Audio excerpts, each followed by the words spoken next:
There is a moment that most people never talk about, and it is not the moment you get the promotion, or the moment the offer letter arrives, or the moment someone finally recognizes what you have been building in the dark. It is the moment just before all of that. The moment when everything you thought you knew about your work, your direction, your entire professional identity begins to feel like a suit that no longer fits.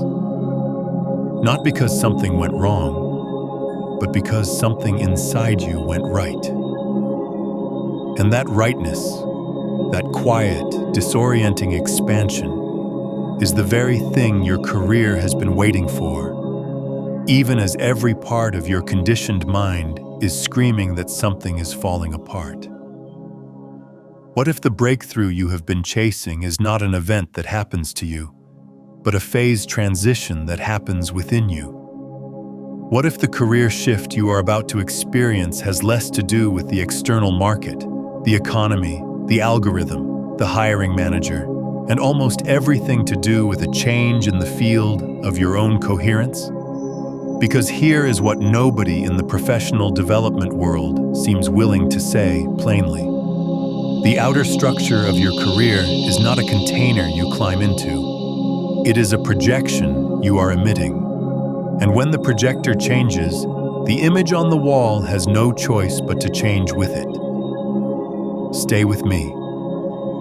This is not a motivational talk. This is something far more precise, far more uncomfortable, and far more useful than motivation. What we are going to walk through together is the actual mechanics of what happens when a career suddenly shifts. The physics underneath the psychology, the biology underneath the ambition, and the consciousness underneath all of it. And by the end, you are going to understand something about yourself that most people spend decades circling without ever landing on. Let us begin with something that happened in a laboratory, because the best place to understand a career breakthrough is not in a boardroom. It is in the space between particles. In 1999, a team at the University of Vienna conducted an experiment that should have been impossible to explain using classical physics. They took molecules of carbon-70, Buckminster fullerene, sometimes called buckyballs, molecules large enough to see under an electron microscope, and they fired them one at a time toward a barrier with two slits in it. On the other side of the barrier was a detector screen. Now, if these molecules were simply tiny balls of matter, you would expect them to pile up in two neat strips behind the two slits, the way sand would if you threw it through two openings in a wall. But that is not what happened.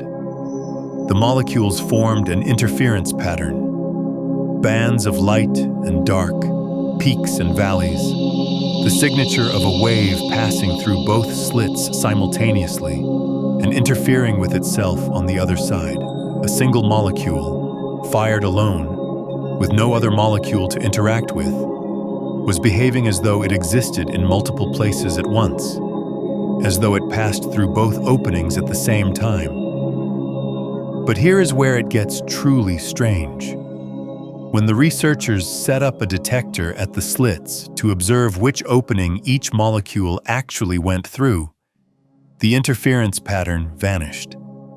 The molecules started behaving like particles, going through one slit or the other, never both. The simple act of looking, of measuring, of establishing a definite observation collapsed the wave of possibility into a single outcome. The moment you watched, the molecule chose.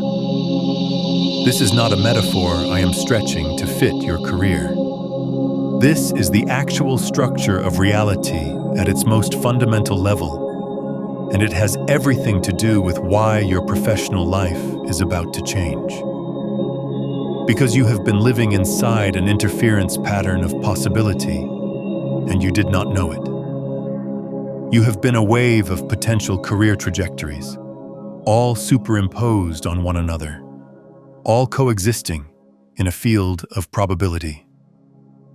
And the reason your career has felt stuck or circular, or like it is on the edge of something without ever arriving, is that you have been unconsciously observing it through the same measurement apparatus over and over again. The same beliefs about what you are qualified for, the same assumptions about what is realistic, the same emotional frequency of anxiety or striving or not enoughness that acts as a filter, collapsing the infinite possibilities into the same narrow band of outcomes. Your career didn't plateau because the opportunities dried up. Your career plateaued because your internal observer locked in. Think about what this means practically. Every morning you wake up, and before you even open your eyes, there is already a version of your professional self that your nervous system has decided is real. It is built from memory, from repetition, from the last 10,000 times you told yourself the story of who you are at work. I am the person who is good at this, but not that. I am the person who always gets overlooked. I am the person who works hard but never catches the break. I am the person who is talented but does not have the right connections. That story is not a description of reality. It is a measurement device, and it is collapsing your wave function before you even get out of bed. The physicist John Wheeler, who worked alongside Niels Bohr and helped develop the theoretical framework for quantum mechanics, proposed something radical. He suggested that we do not live in a universe that was created in the past and is simply unfolding.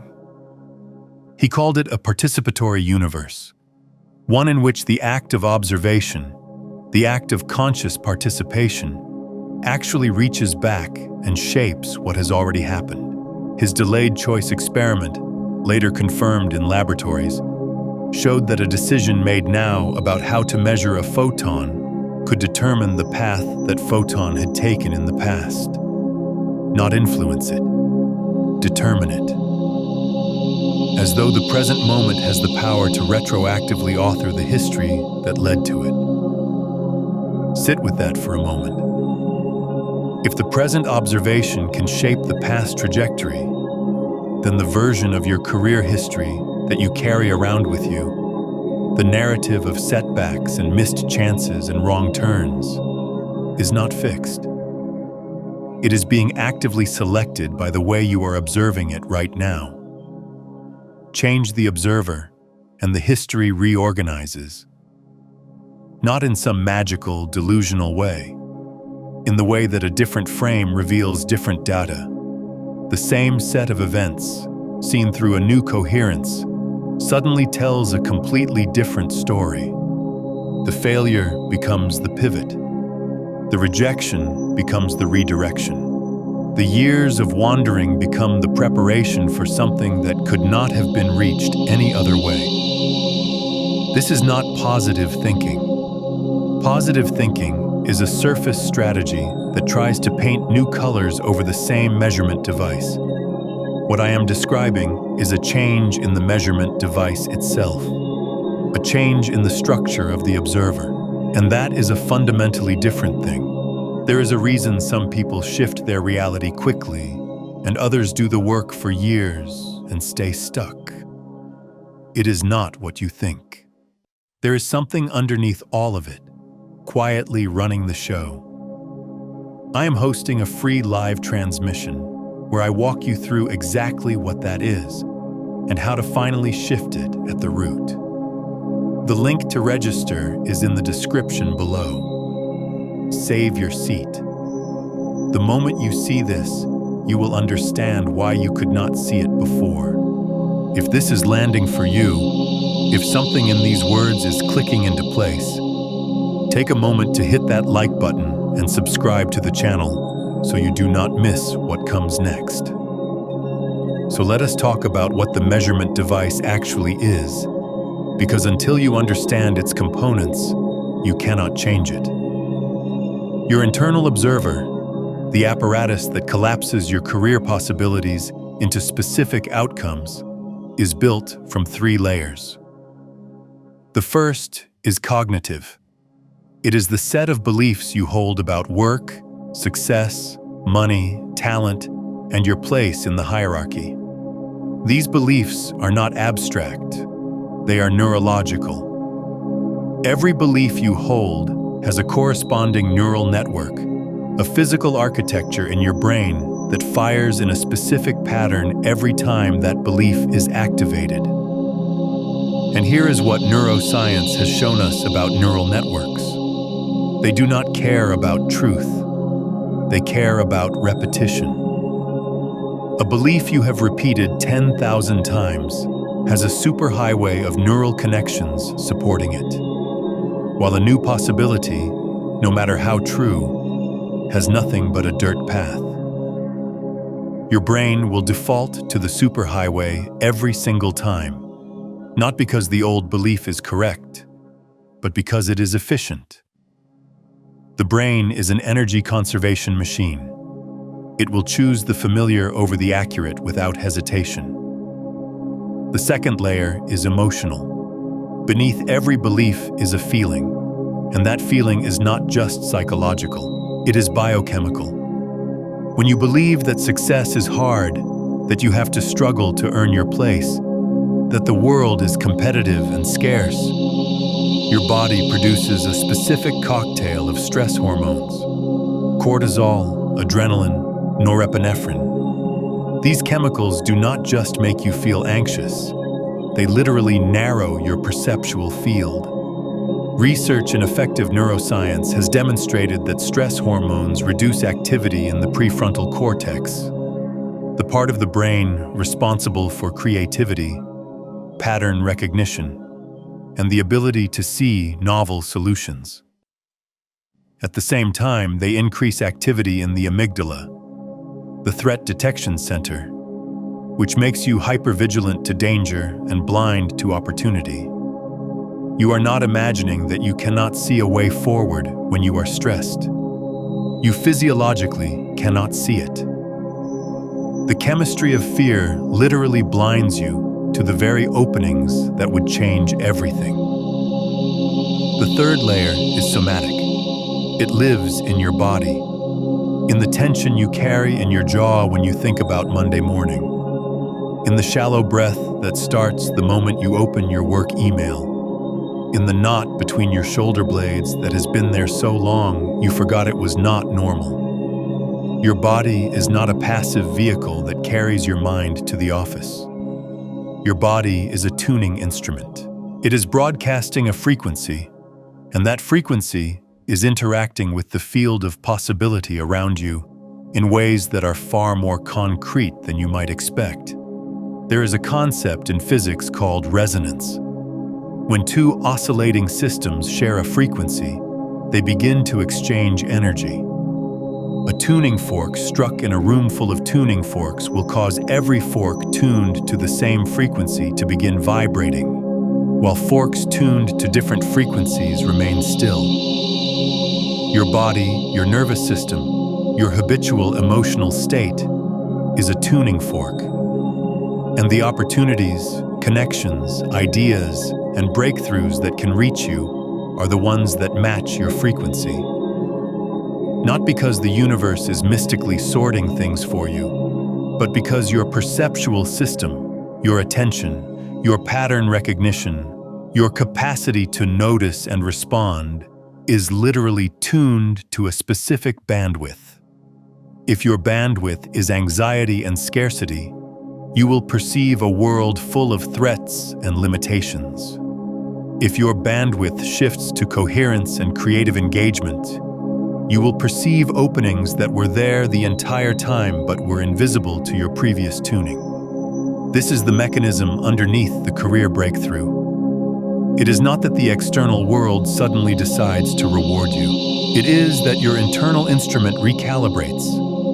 And in doing so, it gains access to a layer of reality that was always present, but was filtered out by the old settings. Now, I want to be very precise about something, because this is where most teachings on this subject become dangerously vague. I am not telling you that you can think your way into a new career. Thought alone changes nothing. If it did, every person who has ever fantasized about a better job would already have one.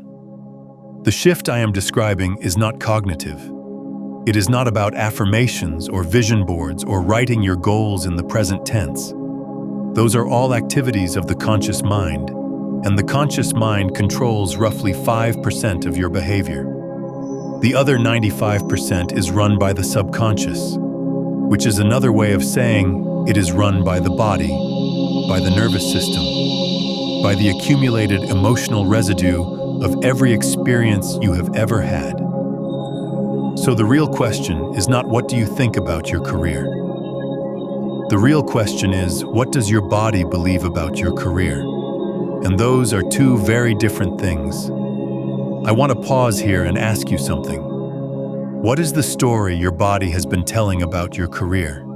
The one that runs beneath your conscious thoughts? Drop it in the comments. Not the polished version, but the raw, honest one. You might be surprised what surfaces when you let yourself say it out loud. You can think you deserve a breakthrough. You can say it out loud. You can write it on your mirror. But if your body is still running the program of not enough, if your nervous system is still calibrated to the frequency of struggle, if your gut still tightens every time you imagine yourself in a position of real authority or abundance, then your body is casting the deciding vote. And the body always wins, always, because the body is the subconscious made physical. It is the place where all your unexamined beliefs live, not as ideas, but as tension, as posture, as breath patterns, as the baseline hum of your autonomic nervous system. This is why so many career shifts feel sudden from the outside, but have actually been building for years on the inside. The person who seems to leap overnight from obscurity to recognition did not get lucky. They reached a tipping point of internal coherence. Their cognitive beliefs, their emotional state, and their somatic patterns finally aligned around the same signal. And when all three layers of the observer broadcast the same frequency, the wave function collapses differently. New outcomes become not just possible but inevitable. Let me give you a specific example of how this works at the level of the nervous system, because the more concrete this becomes, the more useful it is. Your autonomic nervous system has two primary branches: the sympathetic branch, which activates the fight or flight response, and the parasympathetic branch, which activates rest, repair, and what is sometimes called the creative state. These are not just survival mechanisms. They are fundamentally different modes of perception. When the sympathetic branch is dominant, your visual field literally narrows. This is called tunnel vision, and it is not a metaphor. Your pupils dilate, your peripheral vision contracts, and your brain focuses exclusively on the perceived threat. This is useful if a tiger is chasing you. It is catastrophic if you are trying to see the next move in your career, because career breakthroughs almost never come from the center of your visual field. They come from the periphery. They come from the unexpected connection, the sideways idea, the opportunity you would only notice if your perceptual field were wide and relaxed. When the parasympathetic branch is dominant, the opposite happens. Your visual field widens. Your peripheral vision expands. Your prefrontal cortex comes fully online, giving you access to creative problem-solving, abstract thinking, and the ability to hold multiple possibilities simultaneously without collapsing into a single anxious conclusion. This is the state in which insight occurs. This is the state in which you can feel, in your body, the difference between a path that is truly yours and a path you are walking out of obligation or fear. And this is the state that most people almost never access during their working hours. Because the modern work environment is essentially a sympathetic activation machine. Deadlines, notifications, performance reviews, comparison with peers, the constant low-grade anxiety of being evaluated. All of it keeps your nervous system locked in a mode that is optimized for survival and blind to possibility. So when I say that your career is about to shift, I am not making a prediction about the economy or the job market. I am describing what happens when you stop running your professional life from the survival branch of your nervous system and start running it from the creative branch. And that shift, that neurological transition, is the real breakthrough. Everything that follows in the external world, the new role, the new income, the new sense of purpose, is a downstream effect of that internal recalibration. But how does it actually happen? How does the shift occur? This is the part that most people get wrong, because they assume it requires massive effort, dramatic action, a leap of faith into the unknown. And sometimes it does. But more often, the shift happens in a space so small that you almost miss it. There is a concept in contemplative traditions that has a precise parallel in neuroscience. In the Vedantic tradition, it is called the witness, the part of awareness that observes experience without being consumed by it. In clinical psychology, it is called metacognition, the ability to think about your own thinking. In neuroscience, it maps to activity in the medial prefrontal cortex and the anterior cingulate cortex, regions that allow you to observe your own mental and emotional states as objects rather than being identical with them. This capacity, this ability to notice what you are feeling without becoming what you are feeling, is the single most important skill in a career transition. And here is why. When you are identified with your current professional identity, when you are your job title, your salary, your status, your track record, then any threat to that identity triggers a full survival response. Losing the job feels like dying. Being passed over feels like annihilation. Even the possibility of change feels dangerous.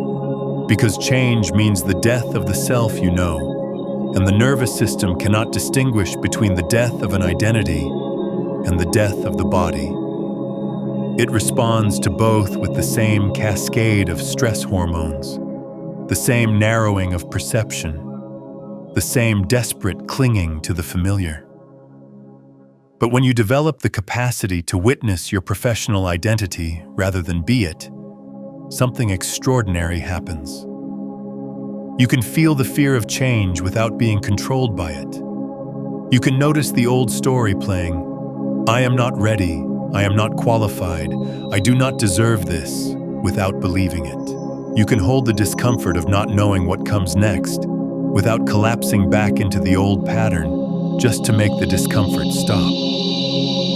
And in that space, in that tiny gap, between the stimulus of uncertainty and the habitual response of contraction, a new possibility can enter. Not because you forced it, but because you finally stopped blocking it. This is the gap that everything depends on. Viktor Frankl, the psychiatrist who survived the concentration camps, described it as the space between stimulus and response. And he said that in that space lies our freedom. But what he was pointing to is not just a philosophical principle, it is a neurological event. When you pause between a trigger and your habitual reaction, you interrupt the automatic firing of the old neural pathway. And in that interruption, the brain has a chance to route the signal differently. It can find a new path. Not because you willed it, but because you created the conditions in which a new path could form. Neuroplasticity, the brain's ability to rewire itself, does not happen through force. It happens through attention. Where you place your attention and how long you hold it there determines which neural pathways strengthen and which ones atrophy. This is not speculation. This is the finding of decades of research in neuroscience, from Michael Merzenich's work on cortical remapping to Alvaro Pascual Leone's studies showing that mental rehearsal alone can produce the same neural changes as physical practice. What you attend to, you become. Not metaphorically, structurally. The architecture of your brain physically reorganizes around your dominant patterns of attention. So ask yourself this: where has your attention been living when it comes to your career? Has it been living in the problem, in the frustration, in the gap between where you are and where you think you should be? Because if so, you have been strengthening the neural architecture of stuckness. Not because you are doing something wrong, but because attention is a building tool, and it builds whatever you point it at, including the walls of your own cage. Now, I want to take you somewhere specific. I want you to think about the last time you felt genuinely alive at work. Not productive, not efficient, not successful by someone else's metric. Alive. There was a moment, maybe recent, maybe years ago, when you were doing something and the boundary between you and the activity dissolved. Time behaved strangely. It either stopped or accelerated. You could not tell which. Your inner critic went quiet. The usual background noise of self-evaluation and comparison just vanished. And in its place was a quality of engagement so total that it did not feel like effort. It felt like flow. If you can remember that moment, I want to hear about it. Tell me in the comments, what were you doing the last time work felt like flow instead of friction? That memory is more important than you realize. Mihaly Csikszentmihalyi spent decades studying this state. He called it flow, and he documented its characteristics with scientific rigor. In flow, the default mode network of the brain, the network responsible for self-referential thinking, the inner monologue, the constant narration of me and my life, goes quiet.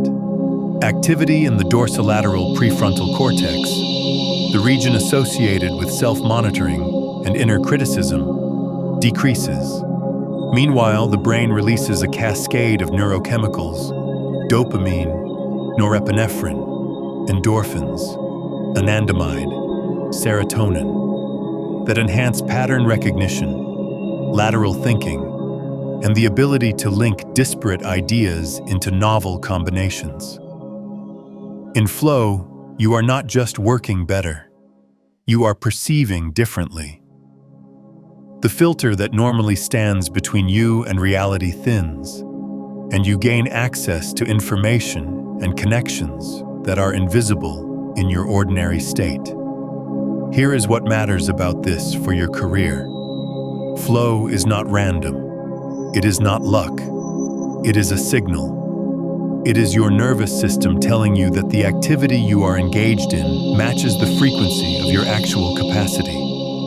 Not the capacity your resume describes. Not the capacity your manager has assigned you. Your actual capacity.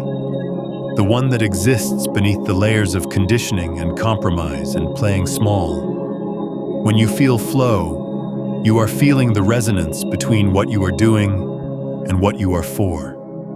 And most people spend their entire careers ignoring that signal, because the things that produce flow are often not the things that produce a paycheck, and we have been trained to follow the paycheck.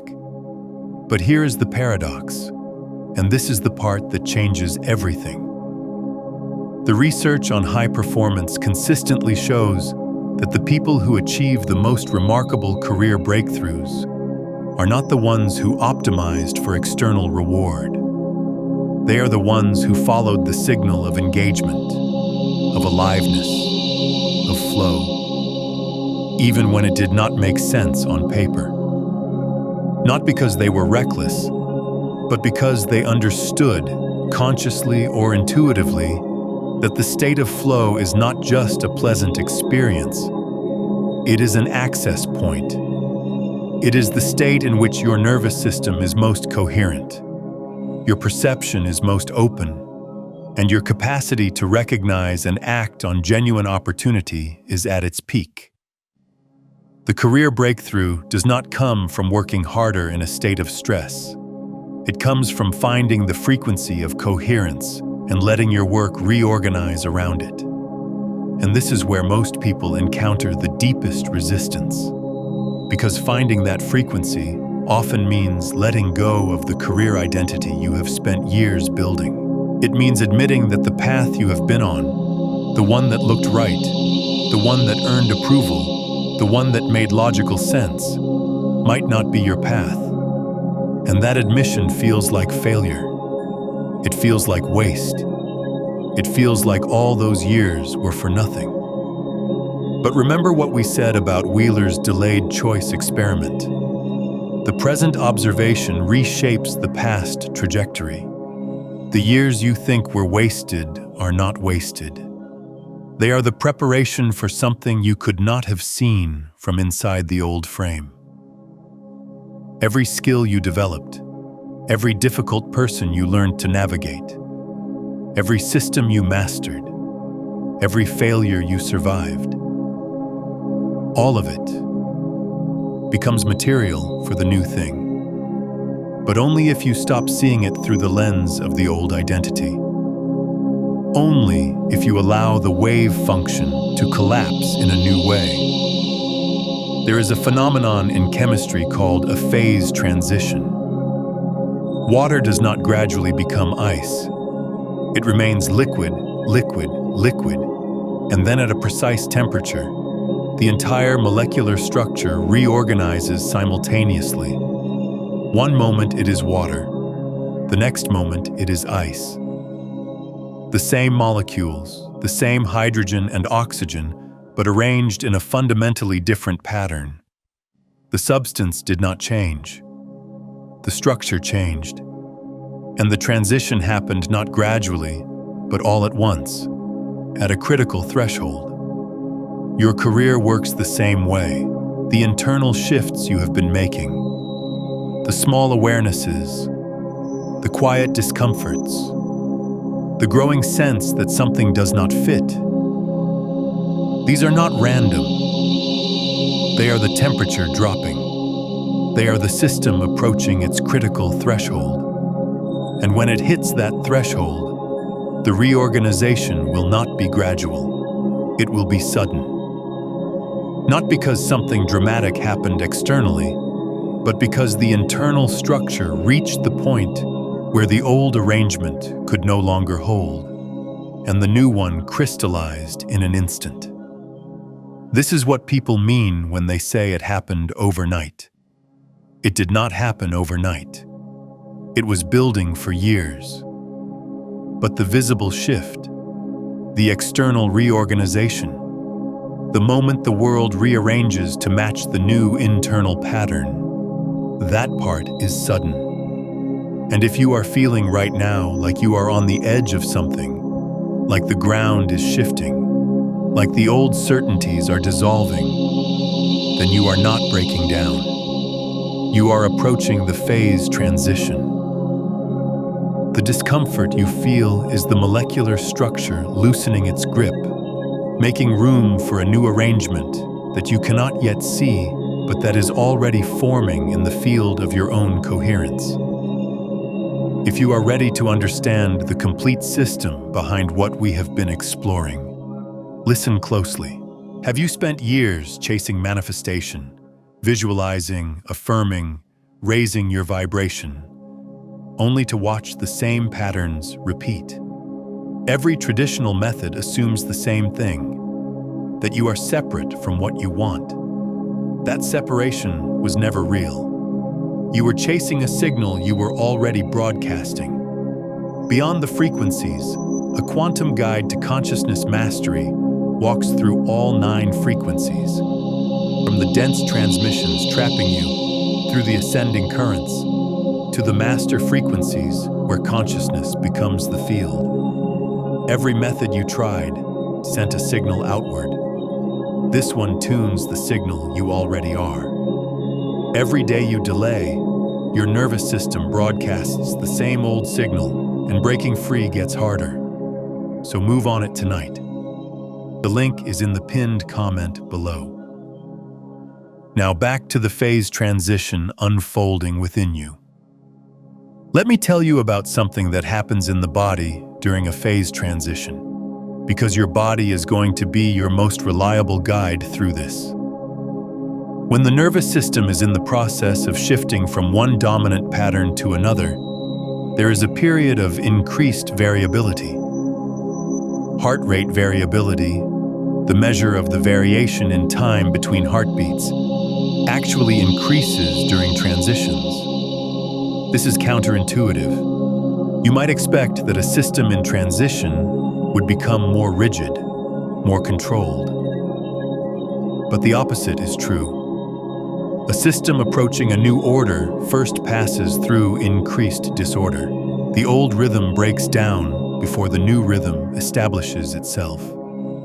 And during that breakdown, the system is more sensitive, more responsive, more capable of being influenced by subtle signals that it would normally filter out. This is why the period just before a breakthrough often feels like chaos. Your sleep might be disrupted. Your emotions might be unpredictable. Old memories might surface without invitation. Relationships might feel suddenly strained or suddenly more intimate. Your body might ache in places that have no physical explanation. None of this is pathology.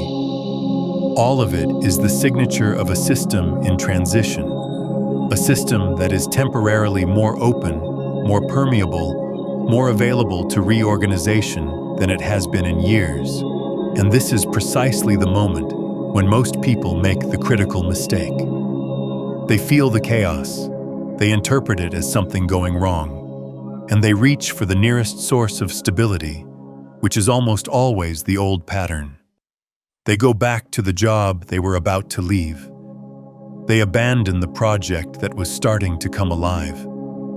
They retreat into the identity that no longer fits, because at least it is familiar, and familiar feels safe, even when it is slowly suffocating them.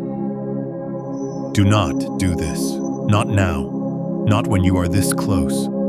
Instead, I want you to try something. And I want you to try it right now, not later, not when you have time, but in this moment. Because the moment of receptivity is the moment of power. Close your eyes, if you can. If you are driving or walking, keep them open, but soften your gaze. Let it go slightly unfocused, and bring your attention to the center of your chest. Not your heart as an organ, the space around it, the area behind your sternum, between your ribs, the place that tightens when you are afraid and opens when you are moved. Just notice what is there. Do not try to change it. Do not try to relax it. Just observe it. Now ask yourself this question, not with your thinking mind, but with this space in your chest. Ask it as though the question is a stone dropped into still water, and you are simply watching the ripples. The question is this: what am I becoming? Not what do I want? Not what should I do? What am I becoming? Feel the difference. Wanting is a projection outward. Doing is a plan. But becoming is a recognition of something already in motion. It is not something you choose. It is something you notice. And if you sit with that question long enough, with your attention in your chest rather than your head, you will feel something. It might be faint. It might be just a flicker of warmth, or a slight opening, or a word or image that surfaces from nowhere. Whatever it is, do not judge it. Do not analyze it. Just let it be there. That flicker is the new coherence trying to establish itself. It is the signal of the phase transition. It is your system showing you, in the only language the body knows, what the next arrangement looks like. And your only job right now is to not override it with the old story. There is a principle in quantum mechanics called the Zeno effect. It states that a quantum system that is continuously observed will not change state. The act of constant measurement freezes the system in its current configuration.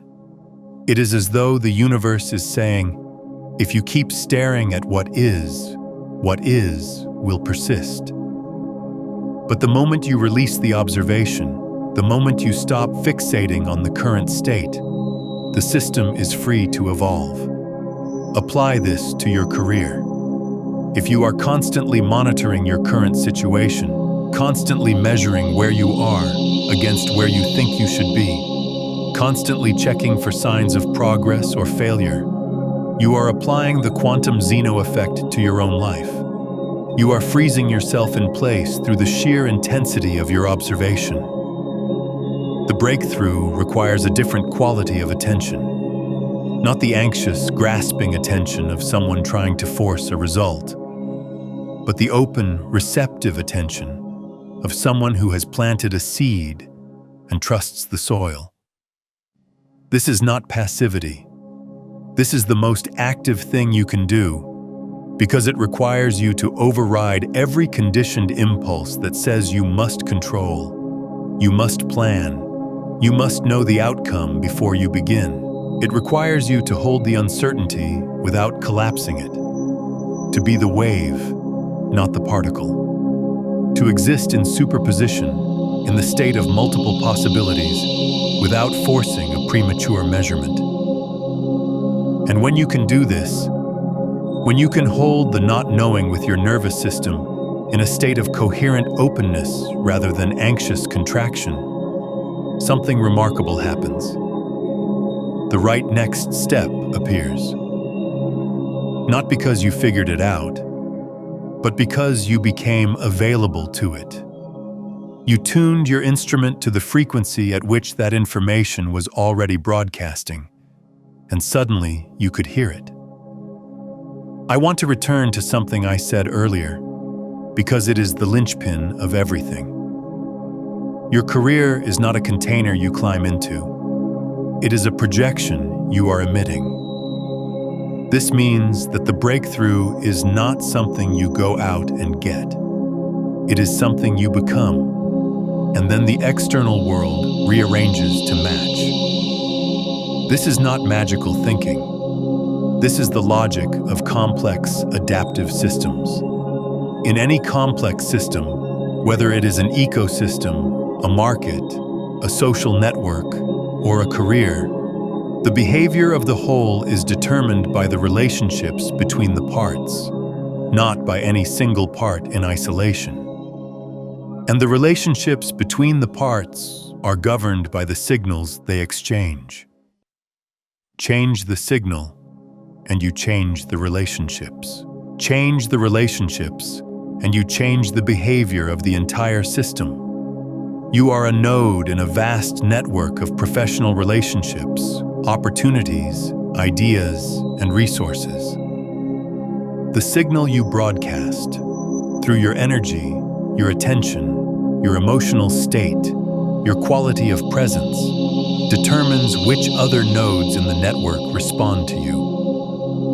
When you are broadcasting anxiety and scarcity, you attract and amplify other signals of anxiety and scarcity. When you are broadcasting coherence and creative engagement, you attract and amplify other signals of coherence and creative engagement. This is not mysticism. This is network dynamics. It is the same principle that governs how information spreads through any interconnected system. So the most practical thing you can do for your career right now, more practical than updating your resume, more practical than networking, more practical than learning a new skill, is to change the signal you are broadcasting. And you change the signal not by pretending to feel something you do not feel, but by actually shifting the state of your nervous system from survival to coherence.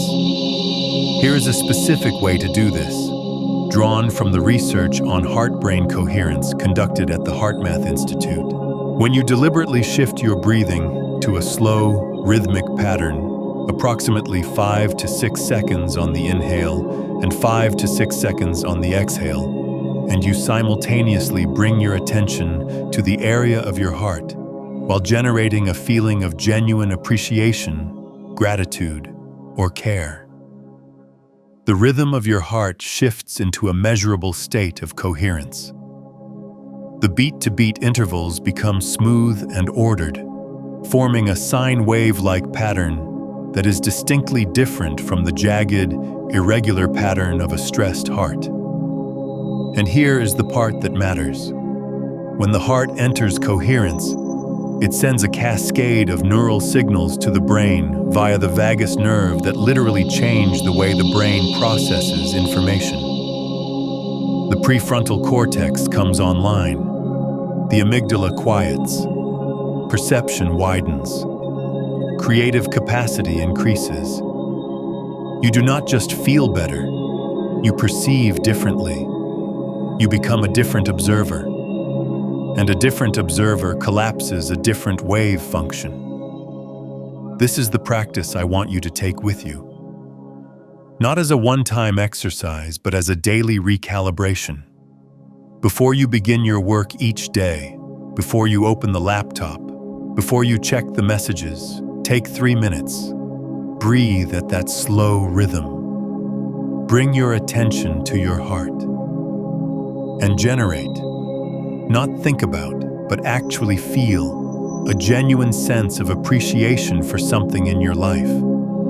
It does not have to be related to work. It can be the warmth of sunlight, the face of someone you love, the simple fact that you are alive and aware. The content does not matter. What matters is the feeling, because the feeling is the frequency, and the frequency is the signal. And the signal is what reorganizes the field. Do this for 30 days. Not because I am asking you to believe something, but because your own experience will show you what changes when you change the observer. You will notice that conversations shift, that ideas arrive at unexpected times, that doors appear where there were only walls. Not because the world changed, because you did. Consider coming back to this video each morning before you begin that 3-minute practice, and let it reset your observer before the day has a chance to pull you back into the old frequency. And if someone comes to mind while you are listening, someone you know who is standing at the edge of their own phase transition, send this to them. When you share these principles, you are not just passing along information. You are extending the coherence field itself, reinforcing these patterns in your own nervous system, while opening a doorway for someone else. That ripple changes both of you. There is one more thing I want to address, and it is perhaps the most important thing of all. It is the question of identity. Because the deepest reason that career breakthroughs feel so terrifying is not that they involve risk or uncertainty. It is that they involve the death of a self. Every career identity you have ever held is a wave function that you collapsed through repeated observation. I am an accountant. I am a teacher. I am a manager. I am someone who works in tech. These are not descriptions of reality. They are measurements. They are the result of you observing yourself in a particular way so many times that the wave of possibility collapsed into a single, solid-seeming particle of identity. And that particle feels real.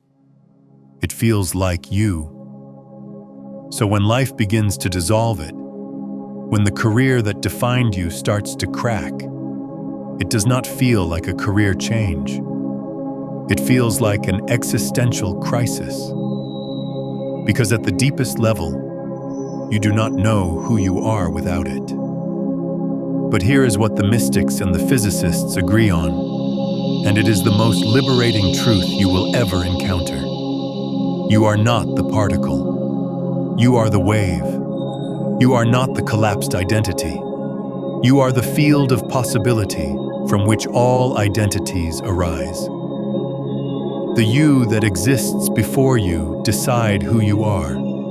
The awareness that is present before any label is applied. That is what is real. Everything else is a temporary crystallization, a momentary pattern in an infinite ocean of potential. And when one pattern dissolves, it is not a loss. It is the ocean remembering that it is the ocean. The career that is ending or shifting or dissolving, it was never who you are. It was something you were doing while you figured out who you are. And the breakthrough that is coming is not a new job or a new title or a new salary. It is a new relationship with the field itself. It is the recognition that you are not trapped inside any single outcome. You are the awareness in which all outcomes arise and dissolve. When you know this, not as a concept but as a felt reality in your body, the fear of career change evaporates. Not because the uncertainty disappears, but because you are no longer identified with the thing that is uncertain. You are the space in which uncertainty and certainty both appear. And from that space you can move with a freedom and a precision that is impossible when you are clinging to a fixed identity. This is the shift that is happening in you right now. Whether you came to this looking for practical career advice or stumbled here by accident, something in you recognized the signal. Something in you knows that the old arrangement is ending and the new one is forming. And something in you, beneath the fear, beneath the doubt, beneath the voice that says you are not ready, is already becoming what you are meant to become. Your only task is to stop interfering with it. Stop measuring so frantically. Stop collapsing the wave before it has a chance to show you what it can become.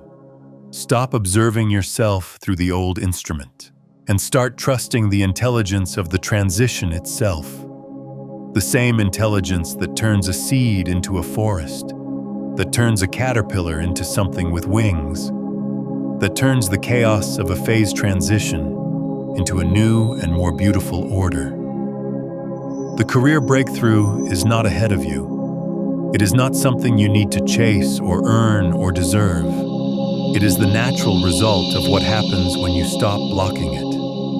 When you shift the observer, when you change the signal, when you let the wave function collapse in a new way. And it is already happening, right now, in the space between these words and your next breath. If this reached something in you, if you felt even a flicker of recognition, then you are already in the transition. Subscribe to this channel and stay close. Not because I have answers you do not have, but because sometimes, in the middle of a phase transition, it helps to hear a voice that reminds you that the chaos is not a breakdown. It is a breakthrough, and you are closer than you think. Oh well.